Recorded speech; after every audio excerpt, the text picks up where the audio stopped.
ನೋಡಿ, ನಾನು ಮಾಧ್ಯಮಗಳಲ್ಲಿ ಸುದ್ದಿ ಕೇಳಿದೆ, ಎಲ್ಲಿ ಖಾಲಿ ಸೈಟ್ ಇದೆ ಆ ಖಾಲಿ ಸೈಟ್ 5 ವರ್ಷದೊಳಗೆ ಮನೆ ಕಟ್ಟಲಿಲ್ಲ ಅಂದರೆ ವಾಪಸ್ ಪಡಿತೀವಿ ಅಂತ. ಅಲ್ಲ ಸ್ವಾಮಿ, ಒಬ್ಬ ಬಡವ, ಒಬ್ಬ ಕೂಲಿ ಕಾರ್ಮಿಕ, ಒಬ್ಬ ಮಧ್ಯಮದವನು, ಅವನು ಒಂದು ಸೈಟ್ ತಗೊಳ್ಬೇಕಾದ್ರೆ ಅವನ ಶ್ರಮ, ಅವನು ಉಳಿಸ್ತಕ್ಕಂಥ ಉಳಿತಾಯ ಇದೆಯಲ್ಲ, ಒಂದು ದಿವಸದಲ್ಲ, 1 ಗಂಟೆದಲ್ಲ, 1 ತಿಂಗಳದಲ್ಲ, ಇಡೀ ಜೀವನ ಪರ್ಯಂತ 50, 40, 45 ವರ್ಷ ದುಡ್ದು ಒಂದೊಂದೇ ಪೈಸಾ ಕೂಡಿಟ್ಟು ತಗೊಳ್ತಾನಲ್ಲ, ಅದು ಸ್ವಾಮಿ, ಆ ಕೂಡಿಟ್ಟು ಒಂದು ಸೈಟ್ ತಗೊಳ್ತಾನೆ. ನೀವು 5 ವರ್ಷದೊಳಗೆ ಕಟ್ಟಿ ಅಂದರೆ ಅವನಿಗೆ ಎಲ್ಲಿಂದ ಕಟ್ತಾನೆ? ಅವನಿಗೆ ಎಲ್ಲಿಂದ ಬರುತ್ತೆ ದುಡ್ಡು? ಯಾರು ಕೊಡ್ತಾರೆ? ನಾವೇನು ಪ್ರಿಂಟ್ ಮಾಡೋಕ್ಕಾಗುತ್ತಾ? ನಿಮಗೆ ನಾವು ಕೋಟ್ಯಾಧೀಶಲ್ಲ ಸ್ವಾಮಿ. ನೀವಂತೂ ಲಕ್ಷಾಂತರ ಕೋಟಿ ಇಟ್ಕೊಂಡಿದ್ದೀರಾ. ಮಾನ್ಯ ಮುಖ್ಯಮಂತ್ರಿ ಅವರೇ, ಸನ್ಮಾನ್ಯ ಸಚಿವರುಗಳೇ, ನನ್ನಂಥ ಕಡು ಬಡಪಾಯಿ ಬಗ್ಗೆ ನೀವು ಯೋಚನೆ ಮಾಡಿ. ಸೈಡ್ಸ್ ತಗೊಳ್ಳೋದೇ ಒಂದು ದೊಡ್ಡ ವಿಷಯ. ನೀವು ಸಾಲ ಕೊಡ್ತೀರಾ? ಸಾಲ ಯಾವ ರೀತಿಯಲ್ಲಿ ಕೊಡ್ತೀರಾ? ಸಾಲ ನಾವು ಹೆಂಗೆ ತೀರ್ಸೋಣ? ಸಪೋಸ್ ನೀವು ಸಾಲ ಕೊಟ್ಟಿನಿ, ನೀವು ಹಾಕ್ತೀರಾ ಬಡ್ಡಿ, ಚಕ್ರ ಬಡ್ಡಿ, ಅದಕ್ಕೆ ಚಕ್ರ ಬಡ್ಡಿ ಹಾಕಿ 1 ವರ್ಷ 2 ವರ್ಷದಲ್ಲಿ ನಾವು ಮನೆ ಕಟ್ಟಿರ್ತೀವಲ್ಲ ಸಾಲ ಮಾಡಿ, ಆ ಮನೆಯೇ ನಿಮಗೆ ವಶ ಆಗುತ್ತೆ. ನಮಗೆ ಎಲ್ಲಿ ಸಿಗುತ್ತೆ ಸೂರು? ಯಾವ ಮೂಲದಿಂದ ಸಿಗುತ್ತೆ? ನಾನೇ ಒಂದು ಉದಾಹರಣೆ ಕೊಡ್ತೀನಿ. ನನಗೆ ಇವಾಗ 58 ವರ್ಷ. 58 ವರ್ಷದಿಂದನೂ ನಾನು ಬಾಡಿಗೆ ಮನೇಲೇ ಇರೋದು. ನನಗೆ ಯಾವ ಸ್ವಂತ ಸೈಟ್ ಇಲ್ಲ, ಮನೆನಿಲ್ಲ, ಬಂಗ್ಲೆನೂ ಇಲ್ಲ.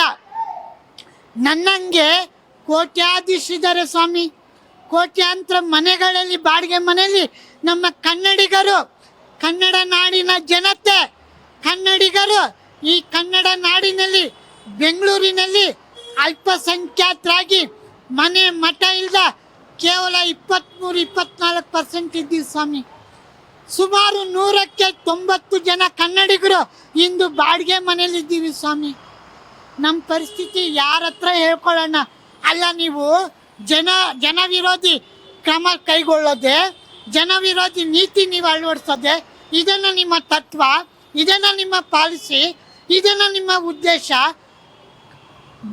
ಬಡವನಿಗೆ ಗುಬ್ಬಿ ಮೇಲೆ ಬ್ರಹ್ಮಾಸ್ತ್ರ ಯಾಕೆ ಸ್ವಾಮಿ ಹೂಡ್ತೀರಾ? ಬಡವ ಎಲ್ಲಿಂದ ತರ್ತಾನೆ? ಮಕ್ಕಳು ಹೆಂಗೆ ಸಾಕ್ತಾನೆ? ಹೆಂಡ್ತಿನ ಹೆಂಗೆ ಸಾಕ್ತಾನೆ? ಹೆಂಗೆ ಎಜುಕೇಶನ್ ಕೊಡ್ತಾನೆ? ಹೆಂಗೆ ಅವನ್ನ ದೊಡ್ಡ ಪ್ರಜೆ ಮಾಡ್ತಾನೆ? ನೀವೇ ಯೋಚನೆ ಮಾಡಿ.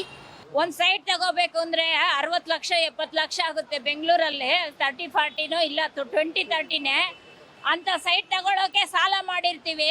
ಮತ್ತೆ ಕಟ್ಕೋಬೇಕು ಅಂದರೆ ಯಾವ ಬ್ಯಾಂಕ್ ಅವ್ನು ಸಾಲ ಕೊಡ್ತಾನೆ? ಯಾವುದಕ್ಕೂ ಬಡ್ಡಿಗೆ ಇಟ್ಬಿಟ್ಟು ನಾವು ಸಾಲ ತಗೊಂಡು ಮನೆ ಕಟ್ಟೋಕ್ಕಾಗುತ್ತೆ? ನೀವು ಅನ್ಯಾಯವಾಗಿ ಒಂದು ಸೈಟ್ ನಾವು ಸಾಲ ಮಾಡಿ ತಗೊಂಡ್ಮೇಲೆ ಟಕ್ಕಂತ ನೀವು ಈಸ್ಕೊಂಡ್ಬಿಟ್ರೆ ನಾವೇನು ಮಾಡೋದು? ಇರೋದೆಲ್ಲ ಕೊಟ್ಬಿಟ್ಟು ಸುಮ್ಮನೆ ಇರಬೇಕಾ ನಾವು? ಅನ್ಯಾಯ ಅಲ್ವಾ ಇದು? 5 ವರ್ಷದಲ್ಲಿ ಎಲ್ಲಿ ಬಂದ್ಬಿಡುತ್ತೆ? ನಾವು 50 ವರ್ಷ ಸಂಪಾದನೆ ಮಾಡಿ ಒಂದು ಸೈಟ್ ತಗೊಂಡಿರ್ತೀವಿ. 5 ವರ್ಷಕ್ಕೆ ಮನೆ ಕಟ್ಬಿಡೋಕ್ಕಾಗುತ್ತಾ ಈಗಿರೋ ಬೆಲೆಗೆ? ಮಿಡಿಲ್ ಕ್ಲಾಸ್ ಮೇಲೆ ತೋರಿಸಿದ್ರೆ ನಡೆಯುತ್ತೆ, ದೊಡ್ಡವ್ರಿಗೆಲ್ಲ ಬಿಟ್ಬಿಡ್ತಾರೆ. ಕೂಲಿ ಮಾಡೋರು ಹೆಂಗೆ ಮಾಡ್ತಾರೆ ಸರ್? ಸೈಟ್ ಹಂಗೆ ಬಿಡ್ತಾರೆ ಅಂದರೆ ಕೂಲಿ ಮಾಡಿ ಕಷ್ಟ ಬಿದ್ದು ತೊಗೊಂಡಿರ್ತಾರೆ ಸೈಟು. ಕೂಲಿ ಮಾಡಿ ಹೆಂಗೆ ಕಟ್ಟೋಕ್ಕಾಗ್ತದೆ? ಮಕ್ಕಳನ್ನ ಓದಿಸ್ಬೇಕು. ಇಲ್ಲ ಎಜುಕೇಷನ್ ಫ್ರೀನ ಮಾಡಿದ್ರೆ ಅದೊಂಥರ ಹೈಯರ್ ಎಜುಕೇಷನ್. SLC ವರೆಗೂ ಮಾಡ್ತಿದ್ದಾರೆ. ಹೈಯರ್ ಎಜುಕೇಷನ್ನು ಓದಿಸ್ಬೇಕು. ಮನೆ ಕಟ್ಟಿಸ್ತಾರ, ಓದಿಸ್ತಾರ, ಏನು ಮಾಡ್ತಾರೆ? ನಾರ್ಮಲ್ ಪೀಪಲ್ಸ್ ಹಂಗೆ ತಾನೇ ಇರೋದು. ಅದರಿಂದ ಸರ್ಕಾರ ಸೌಲಭ್ಯ ಕೊಟ್ಟು ಮಾಡಿದ್ರೆ ಅನುಕೂಲ ಆಗ್ತದೆ. ಈ ಥರ ಇದೆ. ಈ ರೀತಿ ಏಕಾಏಕಿ ನಿರ್ಧಾರ ಮಾಡೋದು ಎಷ್ಟು ಇಲ್ಲ, ಆಗಲ್ಲ, ಕಷ್ಟ ಆಗ್ತದೆ ಬಡವರಿಗೆ, ತುಂಬ ಕಷ್ಟ ಆಗ್ತದೆ. ಯಾಕಂದರೆ ಸೈಟ್ ತಗೊಳ್ಳೋದೇ ಕಷ್ಟ. ಸೈಟ್ ತಗೊಂಡ್ಮೇಲೆ ಇದು ಮಾಡೋದು ಇನ್ನೂ ಕಷ್ಟ. ಸರ್ಕಾರ ಶಾಲೆ ಅಂತೀರ, ಸರ್ಕಾರ ಶಾಲೆಯಲ್ಲಿ ಬೋಧಕರಿದ್ದಾರ? ಸರಿಯಾಗಿ ಬಿಲ್ಡಿಂಗ್ ಇದೆಯಾ? ಕಟ್ಟಡಗಳಿದೆಯಾ? ಎಲ್ಲ ಕುಸಿತಾ ಇದೆ. ಅಲ್ಲಿ ಬರ್ತಕ್ಕಂಥ ಮಕ್ಕಳ ಜೊತೆ ನಮ್ಮ ಮಕ್ಕಳನ್ನ ಬಿಟ್ಟರೆ ನಮ್ಮ ಮಕ್ಕಳು ಹಾಳಾಗ್ತಾರೆ. ಯಾಕಂದರೆ ಶಿಕ್ಷಣ ಕಲಿಯಕ್ಕೆ ಹೋಗ್ಬಿಟ್ಟು ಪೋಖ್ರಿಗಳಾಗ್ತಾರೆ ಸ್ವಾಮಿ. ಪ್ರೈವೇಟಲ್ಲಿ ಓದ್ಸೋಕ್ಕೂ ಆಗಲ್ಲ, ಬಡವ ಇರೋದಕ್ಕಾಗಲ್ಲ, ಸಾಯೋದಕ್ಕೂ ಆಗಲ್ಲ. ಬಡವನ ಪರಿಸ್ಥಿತಿ ಕೇಳೋರಿಲ್ಲ. ನೀವು ಬಡವರ ಪರವಾಗಿ ನಿಲ್ಲಬೇಕು. ಇಂದಿರಾ ಗಾಂಧಿಯವ್ರು ಏನು ಹೇಳಿದ್ರು ಹೇಳು? ಗರೀಬ್ ಹಠಾವ್ ಬಡತನ ನಿರ್ಮೂಲನೆ ಮಾಡಿ ಅಂತ ಹೇಳಿದ್ರು. ಆದರೆ ನೀವು ನಿರ್ಮೂಲನೆ ಮಾಡಿದ್ದೀರಾ. ಬಡವರು ಬಡವನಾಗಿ ಇರಬೇಕು, ನಿಮ್ಗೆ ಓಟ್ ಹಾಕ್ಬೇಕಷ್ಟೇ. ನಿಮಗೆ ಬೇಕಾಗಿರೋದು ನಮ್ಮಂಥವ್ರ ಓಟು. ಬಡವನ ಕಷ್ಟ ಸುಖ ದುಃಖ ನೋವು ನೀವು ಯಾಕೆ ಕೇಳ್ತಿಲ್ಲ? ಹಾಂ, ಬಡವ ಈಗ ನಾನು ಸೂರಿಲ್ದ ಬಾಡಿಗೆ ಮನೇಲಿ ಒದ್ದಾಡ್ತಿದ್ದೀನಿ, ನನಗೆ ಕಾಲು ಆಗ್ತಿಲ್ಲ, ನಿಲ್ಲೋದಕ್ಕೆ ಸೊಂಟ ಬರ್ತಿಲ್ಲ. ಯಾಕೆಂದರೆ ಶ್ರಮ, ಬಡವನ ಶ್ರಮ ದಿನಕ್ಕೆ ಎಷ್ಟು ಸಿಗುತ್ತೆ? 300 ರೂಪಾಯಿ, 400 ರೂಪಾಯಿ, 500 ರೂಪಾಯಿ. ನಿಮ್ಮ ಶ್ರಮ ಒಂದಿನಕ್ಕೆ ಎಷ್ಟು ಸಿಗುತ್ತೆ? ಕೋಟ್ಯಾಂತರ ರೂಪಾಯಿ ಸಿಗುತ್ತೆ ಸ್ವಾಮಿ. ನೀವು ಸಚಿವರುಗಳು ಮಿನಿಸ್ಟ್ರುಗಳು ದೊಡ್ಡ ದೊಡ್ಡ ಬಂಗ್ಲೆಯಲ್ಲಿ ಇರ್ತೀರ, ಬಡವನ ಕಷ್ಟ ನಿಮ್ಗೇನು ಗೊತ್ತಿಲ್ಲ. ಬಡವನಾಗಿ ಒಂದು ದಿವಸ ಒಂದು ಬಡವನ ಮನೇಲಿದ್ದು ಅವನು ಹೆಂಗೆ ಅನ್ನ ತಿಂತಾನೋ ತಿನ್ನಲ್ವ, ನೀರು ಕುಡಿತಾನೋ ಕುಡಿಯಲ್ವ, ಸೋರೋ ಮನೇಲಿ ಇರ್ತಾನೆ. ಅದನ್ನು ನೀವು ಬಂದು ನೀವು ವಾಸ್ತವ ಅಲ್ಲಿ ಇದ್ದು ಆಗ ನೋಡಿದಾಗ ನಿಮಗೆ ಸತ್ಯ ಅರಿವಾಗುತ್ತೆ. ಸತ್ಯ ಅರಿವಾದರೆ ನಿಮಗೆ ತಿಳುವಳಿಕೆ ಬರುತ್ತೆ. ಅಲ್ಲ, ಸೈಟು ನಾವು ಕಷ್ಟಪಟ್ಟು ತೊಗೊಂಡಿರ್ತೀವಿ, ಅದನ್ನು ಏಕದಮ್ 5 ವರ್ಷದಲ್ಲೇ ನೀವು ಕಟ್ಬಿಡ್ಬೇಕು, ಇಲ್ಲಾಂದರೆ ಸರ್ಕಾರದ ವಶ ಆಗುತ್ತಂತ ಹೇಳ್ತೀರಲ್ಲ. ಯಾಕೆ ಸ್ವಾಮಿ? ನಿಮ್ದೇನೋ ನಾವು ಕೇಳಿದ್ದೀವ? ನಿಮ್ಮ ಆಸ್ತಿ ಕೇಳಿದ್ದೀವ? ಪಾಸ್ತಿ ಕೇಳಿದ್ದೀವ? ನಮ್ಮನ್ನು ಯಾಕೆ ನೀವು ಹಿಂಸೆ ಕೊಡ್ತೀರಾ, ಬೀದಿಗೆ ತಳ್ತೀರಾ? ಕಟ್ತೀವಿ, ಇವತ್ತಿಲ್ಲ ನಾಳೆ, ನಾಳೆ ಇಲ್ಲ ನಾಡಿದ್ದು, ಸಾಲನೋ ಸೋಲನೋ ಏನೋ ಚೂರು ಚೂರು ಉಳಿತಾಯ ಮಾಡಿ ಕಟ್ತೀವಿ. ಅಲ್ಲಿ ತನಕ ನೀವು ಕಾಯಿರಿ. ಯಾಕೆ? ಖಾಲಿ ಸೈಟಿಗೆ ನೀವು ತ್ರಿಬಲ್ ಆಗ್ತಿದ್ದೀರಲ್ಲ ಕಂದಾಯ. ಯಾಕೆ ಬಡವ ಇರಬಾರ್ದಾ? ನೇಣು ಹಾಕೊಂಡು ಸಾಯ್ಬೇಕಾ? ವಿಷ ಕುಡಿಬೇಕಾ? ಹಾಂ, ಬಡವನ ಪರಿಸ್ಥಿತಿ ನಿಮ್ಗೇನ ಅರ್ಥ ಆಗ್ತಿದ್ಯಾ?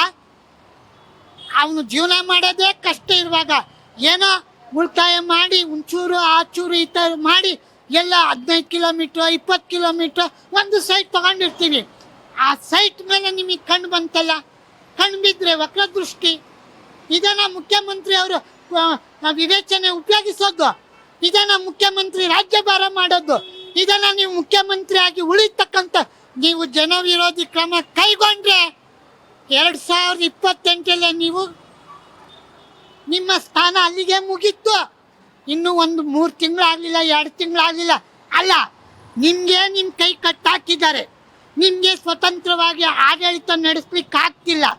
ನೀವು ಸಚಿವ ಸಂಪುಟನ ಸರಿಯಾಗಿ ವಿಸ್ತರಣೆ ಮಾಡಲಿಲ್ಲ. ಹಿರಿಯರನ್ನ ಕಡೆಗಣಿಸಿದ್ರಿ. ಪೇಮೆಂಟ್ ಸೀಟಿಗೆ ನೀವು ಮಂತ್ರಿಗಳನ್ನ ಮಾಡಿದ್ರಿ. ಯಾರು ಪೇಮೆಂಟ್ ಕೊಟ್ಟು ಅವ್ರನ್ನ ಮಂತ್ರಿಗಳನ್ನ ಮಾಡಿಬಿಟ್ರಿ. ಅವರಿಂದ ನಾವು ಏನನ್ನ ನಿರೀಕ್ಷಿಸ್ಬೋದು? ಉತ್ತಮ ಆಡಳಿತ ನಿರೀಕ್ಷಿಸ್ಬೋದಾ? ಉತ್ತಮ ಜನಪರ ಕಾರ್ಯಕ್ರಮಗಳು ಬರುತ್ತಾ? ಅವ್ನು ಪೇಮೆಂಟ್ ಕೊಟ್ಟು ಮಂತ್ರಿ ಆಗಿದ್ದಾರಲ್ಲ, ಅವರು ದುಡ್ಡು ಮಾಡೋದೇ ನೋಡ್ತಾರೆ, ಜನರ ಕಷ್ಟ ಸುಖಕ್ಕೆ ಭಾಗಿಯಾಗ್ತಾರ? ಅಲ್ಲ, ಅದು ಆ್ಯಕ್ಚುಲಿ ತಕ್ಷಣ ಮಾಡಿರೋದು ಸರಿ ಇಲ್ಲ ಅನಿಸುತ್ತೆ. ಯಾಕೆಂದರೆ ಜನ ತೊಗೊಬಿಟ್ಟು ಲ್ಯಾಂಡು ಅನ್ನೋ ತಕ್ಷಣ ವಿತಿನ್ 5 ಇಯರ್ಸ್ ಅವ್ರ ಹತ್ರ ಎಷ್ಟು ಬ್ಯಾಲೆನ್ಸ್ ಇರುತ್ತೋ, ಅಮೌಂಟ್ ಇರುತ್ತೋ, ದುಡ್ಡು ಹಣ, ಅದಕ್ಕೆ ತಕ್ಷಣ ಮನೆ ಕಟ್ಟಬೇಕು ಅಥವಾ ಏನೇ ಅದು ಮಾಡಿದ್ರು ಅದು 5 ವರ್ಷದಲ್ಲಿ ಆಗೋಲ್ಲ. ಅಟ್ಲೀಸ್ಟ್ ನನಗೆ ಅನಿಸುತ್ತೆ ಈ should think about every aspect. And ಆವಾಗ ಅದನ್ನ ಅಟ್ಲೀಸ್ಟ್ ಅದನ್ನ 10 ಇಯರ್ಸ್ ಕೊಟ್ಟರೆ ಆವಾಗ ಅಟ್ಲೀಸ್ಟ್ ಏನಾದ್ರು ಜನ ಅದು ಮಾಡ್ಬೋದು. ತಕ್ಷಣ 5 ವರ್ಷದಲ್ಲಿ ಲ್ಯಾಂಡ್ ಇಟ್ಬಿಟ್ಟು ಮಾಡಬೇಕು ಅಂದರೆ ಅದು ಸರಿ ಇಲ್ಲ. ಅದು ಬೇರೆ ಅದೇನಾದ್ರು ಮಾಡಬೇಕು ಅಂತ ನನಗನ್ಸುತ್ತೆ. ಅದು ಕರೆಕ್ಟ್ ಇಲ್ಲ, ಅದು ಆ್ಯಕ್ಚುಲಿ ಸರಿ ಇಲ್ಲ. ಆ್ಯಕ್ಚುಲಿ ಅದೇ ಹೇಳ್ತಾ ಇರೋದು, ಗೌರ್ಮೆಂಟನ್ನು ಕನ್ಸಿಡರ್ ಮಾಡಬೇಕು. You should ask everybody. ಅದು ಜಸ್ಟ್ ಅವರು ಡಿಸಿಷನ್ ತೊಗೊಂಡಿರೋದು ಎನಿ ಪೊಲಿಟಿಕಲಿ ಮೋಟಿವೇಟೆಡ್ ಇರ್ಬೋದು, ಬಟ್ ಅದು 5 ವರ್ಷದ ಅದು ಸರಿ ಇಲ್ಲ. ಇನ್ನೇನಾದ್ರು ಅದು ಮಾಡಬೇಕು, ಇಂಪ್ಲಿಮೆಂಟ್ ಮಾಡಬೇಕು ಅಂತ ನಾನು ಹೇಳಿದೆ. ಲೀಡರ್ 5 ವರ್ಷ ಅಂದ್ಬಿಟ್ರೆ ಆಗಲ್ಲ. ಲಕ್ಷಗಟ್ಟಲೆ ಎಲ್ಲಿಂದ ತರ್ತಾರೆ ಕೂಲಿ ಮಾಡೋರು? ಮಕ್ಕಳನ್ನ ಓದಿಸ್ಕೊಂಡು ಫ್ಯಾಮಿಲಿ ನೋಡಿಕೊಂಡು ಏನೋ ಸರ್ಕಾರ ಸೌಲಭ್ಯ ಮಾಡಿಕೊಟ್ರೆ ಒಂದು 10 ಲಕ್ಷನೋ ಏನೋ ಕೊಡ್ತೀನಿ, ಮನೆ ಕಟ್ಟಕ್ಕೆ ಸೌಲಭ್ಯ ಕೊಡ್ತೀನಿ, ಕಟ್ಕೊಡ್ರಪ್ಪ ಅಂದರೆ ಒಂಥರ ಕಟ್ತಾರೆ ಜನ. ಇಲ್ಲಾಂದ್ರೆ ಹೆಂಗೆ ಕಟ್ತಾರೆ? ಗ್ರಾಮೀಣ ಪ್ರದೇಶದಲ್ಲಿ ಏನೊಂದು ಇರುತ್ತೆ, ತಗೋಬಿಡ್ತಾರೆ, ಅದು ಸೆಕೆಂಡರಿ ಸರ್. ಸಿಟಿನ ತಗೊಳಕ್ಕೆ ಆಗೋದೇ ಇಲ್ಲ, ತಗೊಳಕ್ಕೆ ಆಗಲ್ಲ. ಈ ರೀತಿ ಯಾಕಂದ್ರೆ ಬಾಡಿಗೆ ಕಟ್ಕೊಂಡು ಮಾಡೋದೇ ಕಷ್ಟ, ಜೀವನ ಮಾಡೋದೇ ಕಷ್ಟ, ಸೈಟ್ ತಗೊಳ್ಳೋದು ಇದ್ದಿದ್ದು ಕಷ್ಟ. ಏನೋ ಸರ್ಕಾರ ಸೌಲಭ್ಯ ಕೊಟ್ಟರೆ ಅನುಕೂಲ ಆಗುತ್ತೆ. ಫೈನಲ್ ಆಗಿ ಸರ್ಕಾರಕ್ಕೆ ಏನು ಹೇಳ್ತೀರಾ ಸರ್? ಡಿ.ಕೆ. ಶಿವಕುಮಾರ್ ಅವರಿಗೆ ಹೊಸ ಮುಖ್ಯಮಂತ್ರಿ ಇದ್ದಾರೆ, ಬಡವರಿಗೆ ಈ ಥರ ಮಾಡಿದ್ರೆ ಕಷ್ಟ ಆಗ್ತದೆ. ಅವರು ಎಲ್ಲ ಗೊತ್ತಿರೋರೆ. ಆ ನಿರ್ಧಾರ ಇನ್ನೊಮ್ಮೆ ಪರಿಶೀಲನೆ ಮಾಡಕ್ಕೆ ಹೇಳ್ತೀರಾ? ಮಾಡಬೇಕು, ಇಲ್ಲಾಂದ್ರೆ ಬಡವರಿಗೆ ಕಷ್ಟ ಆಗ್ತದೆ. ಅಲ್ಲ ಸ್ವಾಮಿ, ನೀವು ಇಷ್ಟು ವರ್ಷ ಕಾಂಗ್ರೆಸ್ ಪಕ್ಷನ ಅಧಿಕಾರಕ್ಕೆ ತಂದ್ರಿ, ನಿಮ್ಮ ಮೇಲೆ ನಾವು ವಿಶ್ವಾಸ ಇಟ್ಟು ನೀವೇ ಮುಖ್ಯಮಂತ್ರಿ ಆಗಬೇಕು, ನೀವೇ ಈ ರಾಜ್ಯದ ಮುಖ್ಯಮಂತ್ರಿ, ನಮಗೆ ದಣಿ ಆಗಬೇಕು, ರಾಜನಾಗಬೇಕಂತ ನಾವು ಕನ್ಸ್ಕೊಂಡು ಆ ಕನಸಿಗೆ ನೀವು ನೀರು ಹಾಕಿದ್ರಲ್ಲ ಸ್ವಾಮಿ. ಗರೀಬಾಟ ಅವನ ಎಲ್ಲಿ ನೀವು ನಿರ್ಮೂಲನೆ ಮಾಡ್ತಿದ್ದೀರಾ? ಇಂದಿರಾ ಗಾಂಧಿ ಮಾತು ನೀವು ಕೇಳ್ತಿದ್ದೀರಾ? ನಿಮಗೆ ಓಟ್ ಮಾತ್ರ ಬೇಕು, ಬಡವ ಬೇಡವಾ ಸ್ವಾಮಿ? ಅವನ ಸೈಟ್ ಮೇಲೆ ನಿಮಗೆ ಕಣ್ಣು ಬೇಕಾ? ಸಾಲ ನಾವು ಪ್ರೈವೇಟ್ ಬ್ಯಾಂಕಲ್ಲಿ ತಗೊಂಡು ಅನ್ಕೊಳ್ಳಿ, ಅವನು 1 ಲಕ್ಷ ಕೊಟ್ಟರೆ 1 ವರ್ಷಕ್ಕೆ 5 ಲಕ್ಷ ಇಂಟ್ರೆಸ್ಟ್ ಹಾಕಿರ್ತಾನೆ ಸ್ವಾಮಿ. ಹೆಂಗೆ ಮನೆ ಕಟ್ಟಲಿಕ್ಕೆ ಸುಲಭನಾ? ಹೇಳ್ದಷ್ಟು ಸುಲಭನಾ? ಮನೆ ಎದ್ದು ಬಿಡುತ್ತಾ? ಒಂದು ಗುಡ್ಲು ಹಾಕೊಳ್ಳಿಕ್ಕೆ ಬೇಕು ಒಂದು 3-4 ಲಕ್ಷ ರೂಪಾಯಿ. ಆ 4 ಲಕ್ಷನ ನಾವು ಸಂಪಾದನೆ ಮಾಡಿ ಕೂಡಿ ಇಡಬೇಕಂದ್ರೆ ಎಷ್ಟು ವರ್ಷ ಬೇಕು ನೀವು ಯೋಚನೆ ಮಾಡಿ. 58 ವರ್ಷ ನನ್ನ ಜೀವನದಲ್ಲಿ ಒಂದು ಸೈಟ್ ತೊಗೊಳ್ಲಿಕ್ಕಾಗಲಿಲ್ಲ. ನನ್ನ ಯೋಗ್ಯತೆಗೆ ನನ್ನ ಮಕ್ಕಳಿಗೆ ಸರಿಯಾಗಿ ಶಿಕ್ಷಣ ಕೊಡೋಕೆ ಆಗ್ತಾ ಇಲ್ಲ. ಜೀವನ ಹೊಟ್ಟೆ ತುಂಬ ಬೇಡ, 2 ಹೊತ್ತಲ್ಲ 1 ಹೊತ್ತು ಅನ್ನ ತಿನ್ನಕ್ಕೆ ಆಗ್ತಾ ಇಲ್ಲ. ಹೀಗಿರಬೇಕಾದ್ರೆ ಬಡವ ಸಡನ್ನಾಗಿ ನಿನ್ನ ಮನೆ ಕಟ್ಟು, ನೀನು ಇದು ಮಾಡು ಅಂದರೆ ಸಾಹುಕಾರ ಕಟ್ತಾನೆ. ಯಾಕೆಂದ್ರೆ ಅವನು ಏನೋ ತಲೆ ಹೊಡಿತಾನೆ, ಯಾರನ್ನ ಏನೋ ಮಾಡ್ತಾನೆ, ಬಿಲ್ಡಿಂಗ್ ಮೇಲೆ ಬಿಲ್ಡಿಂಗ್ ಕಟ್ತಾನೆ. ನನ್ನಂಥ ಬಡವ ಎಲ್ಲಿಂದ ಕಟ್ತಾನೆ? ಯಾವ ಮೂಲದಿಂದ ಬರುತ್ತೆ? ಕಳ್ತನ ಮಾಡಬೇಕಾ, ತಲೆ ಹೊಡಿಬೇಕಾ, ಕೊಲೆ ಮಾಡಬೇಕಾ? ಇದನ್ನ ನೀವು ಕೊಡ್ತಕ್ಕಂಥ ನಮಗೆ ನೀತಿ. ಉತ್ತಮ ಆಡಳಿತ ಕೊಡಿ ಸ್ವಾಮಿ. ಬಡವನ ಸೈಟ್ ಮೇಲೆ, ಬಡವನ ಮೇಲೆ ನೀವು ಬ್ರಹ್ಮಾಸ್ತ್ರ ಉಪಯೋಗಿಸಬೇಡಿ. ಬಡವನ ಕಷ್ಟಕ್ಕೆ, ನೋವಿಗೆ, ನಲಿವಿಗೆ, ಕಣ್ಣೀರಿಗೆ ನೀವು ಆಸರೆಯಾಗಿ, ಆಗ ನಾವು ನಿಮ್ಮನ್ನು ಕೈ ಹಿಡಿತೀವಿ. ಇಲ್ಲಾಂದರೆ ನಾವು ಬಿಟ್ಬಿಡ್ತೀವಿ ಸ್ವಾಮಿ ನಿಮ್ಮನ್ನು. ಕಾಂಗ್ರೆಸ್ ಪಕ್ಷ ಸವಾಸ ಸಾಕಪ್ಪೋ ಸಾಕು, ಬೇಡವಪ್ಪೋ ಬೇಡ. 2 ತಿಂಗಳಲ್ಲೇ ನಿಮ್ಮ ಜನವಿರೋಧಿ ನೀತಿಗಳು, ಜನವಿರೋಧಿ ಕಾರ್ಯಕ್ರಮಗಳು ನಮಗೆ ಬಹಳ ನೋವು ಕೊಡ್ತಿದೆ, ಸಂಕಟ ಕೊಡ್ತಿದೆ, ತೃಪ್ತಿ ಕೊಟ್ಟಿಲ್ಲ. ತೃಪ್ತಿ ಕೊಡೋ ಕಾರ್ಯಕ್ರಮಗಳು, ಯೋಜನೆಗಳನ್ನ ಜಾರಿಗೆ ತನ್ನಿ. ಸರಿಯಾಗಿ ಬಡವನಿಗೆ ಪೆನ್ಷನ್ನೇ ಬರ್ತಿಲ್ಲ. SIR ಅಂತೀರಾ, ಮತ್ತು ಅದಂತೀರಾ, ಇದಂತೀರಾ, ಉಚಿತ ವಿದ್ಯುತ್ ಕೊಡ್ತೀರಾ, ಅದು ಸರಿ ಕೊಡ್ತಿಲ್ಲ. ಭಾಗ್ಯ ಯೋಜನೆ ಅಂತ ದುಡ್ಡು ಕೊಡ್ತಿದ್ರೆ ಅದು ದುಡ್ಡು ಕೊಡ್ತಿಲ್ಲ. ಬಡವರಿಗೆ, ವಯಸ್ಸಾದವ್ರಿಗೆ, ಮುದುಕರಿಗೆ, ಕಣ್ಣಿಲ್ದವ್ರಿಗೆ, ಕೈಕಾಲಿಲ್ದವ್ರಿಗೆ ಸರಿಯಾಗಿ ಪೆನ್ಷನ್ನೇ ಬಂದಿಲ್ಲ. ಯಾಕೆ ಸ್ವಾಮಿ? ಬಡವ ಬದುಕಬೇಡ್ದ? ಬೇಡ ಅಂದ್ರೆ ಹೇಳಿ, ವಿಷ ತಂದು ಕೊಟ್ಬಿಡಿ, ಇಡೀ ಬಡವರೆಲ್ಲ ಸತ್ತೋಗ್ತೀರಿ. ನೀವು ಶ್ರೀಮಂತರು ಎಷ್ಟಿದ್ದೀರಾ? 100ಕ್ಕೆ 99.99 ಜನ ಬಡವರು. ಒಂದೇ ಒಂದು ಇಲ್ಲ, 1000ಕ್ಕೊಬ್ಬ ಶ್ರೀಮಂತ ಸಿಗ್ಬೋದು ಸ್ವಾಮಿ. ಈ ಬಡವರು ಏನು ಮಾಡಬೇಕು? ಮಧ್ಯಮ ಏನು ಮಾಡಬೇಕು? ಕೂಲಿ ಕಾರ್ಮಿಕರು ಏನು ಮಾಡಬೇಕು? ಗಾರ್ಮೆಂಟ್ಗೆ ಹೋಗೋರು ಏನು ಮಾಡಬೇಕು? ಭಿಕ್ಷುಕರು ಏನು ಮಾಡಬೇಕು? ಅಂಗವಿಕಲರು ಏನು ಮಾಡಬೇಕು? ನೀವೇ ಯೋಚನೆ ಮಾಡಿ. ಈ ನಿರ್ಧಾರನ ವಾಪಸ್ ತಗೊಳ್ಳಿ ಸ್ವಾಮಿ. ಬಡವರಿಗೆ ಕನಿಕರ ತೋರಿಸಿ, ಬಡವರ ಮೇಲೆ ವಿಶ್ವಾಸ ಇಡಿ, ನಂಬಿಕೆ ಇಡಿ. ಅವ್ರು ಯಾವತ್ತೂ ಕಾಂಗ್ರೆಸ್ನ ಕೈ ಬಿಡಲ್ಲ. ಇಲ್ಲಾಂದರೆ 28ಕ್ಕೆ ಹೋಗಿ ಸ್ವಾಮಿ ನಿಮ್ಮ ಮನೆಗೆ ಅಂತೀವಿ. ನಿಜನ ಸುಳ್ಳ ವಿಚಾರ ಮಾಡಿ, ಚಿಂತನೆ ಮಾಡಿ, ಮಂಥನ ಮಾಡಿ, ಹಿರಿಯರ ಸಲಹೆ ಸಹಕಾರ ಪಡೀರಿ. ಸಾರ್ವಜನಿಕರ ಅಭಿಪ್ರಾಯ ಪಡೆದು ಉನ್ನತ ಕಾರ್ಯಕ್ರಮ ನಡೆಸ್ಕೊಡಿ.